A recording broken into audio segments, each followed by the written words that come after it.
Friends, welcome to our channel. பொதுத்துறை வங்கிகளில் உள்ள குறைகளை ஆராய அமைத்திட்ட நிதி அமைப்பு கமிட்டியின் தலைவர் யார்? பொதுத்துறை வங்கிகளில் உள்ள குறைகளை ஆராய அமைத்திட்ட நிதி அமைப்பு கமிட்டியின் தலைவர் யார்? Option A doctor Ranganathan, option B doctor Narasimhan, option C doctor Raja Chellaiah, option D doctor மன்மோகன் சிங். பொதுத்துறை வங்கிகளில் உள்ள குறைகளை ஆராய அமைத்திட்ட நிதி அமைப்பு கமிட்டியின் தலைவர் யார்? சரியான பதில் டாக்டர் நரசிம்மன். இரண்டாவது கேள்வி, 1969 ஆண்டு இந்திரா காந்தி ஆட்சியின் போது எத்தனை இந்திய தனியார் வங்கிகள் தேசியமயமாக்கப்பட்டன? 1969 ஆண்டு இந்திரா காந்தி ஆட்சியின் பொழுது எத்தனை இந்திய தனியார் வங்கிகள் தேசியமயமாக்கப்பட்டன?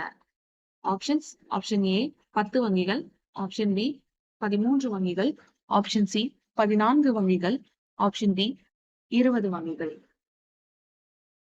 1969 ஆண்டு இந்திரா காந்தி ஆட்சியின் போது எத்தனை இந்திய தனியார் வங்கிகள் தேசியமயமாக்கப்பட்டன?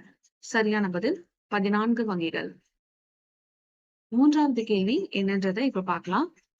1934 ஆண்டு எழுதப்பட்ட திட்டமிட்ட இந்திய பொருளாதாரம் என்ற நூலின் ஆசிரியர் யார்?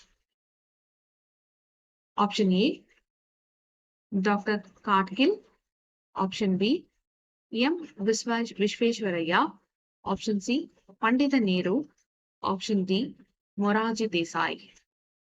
1934 ஆண்டு எழுதப்பட்ட திட்டமிட்ட இந்திய பொருளாதாரம் என்ற நூலின் ஆசிரியர் யார்?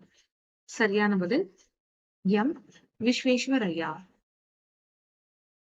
இன்னைக்கான கடைசி கேள்வி, நோபல் பரிசு பெற்ற பொருளாதார மேதை அமர்த்தியா சென்னின் பங்களிப்பு பின்வரும் பொருளாதார துறை ஒன்றை சார்ந்தது. அது எது? ஆப்ஷன் ஏ தொழில்துறை பொருளாதாரம், ஆப்ஷன் பி நலத்துறை பொருளாதாரம், ஆப்ஷன் சி கணித பொருளாதாரம், ஆப்ஷன் டி கிராமப்புற பொருளாதாரம். நோபல் பரிசு பெற்ற பொருளாதார மேதை அமர்த்தியா சென்னின் பங்களிப்பு பின்வரும் எந்த பொருளாதார துறையை சார்ந்தது? சரியான பதில் நலத்துறை பொருளாதாரம்.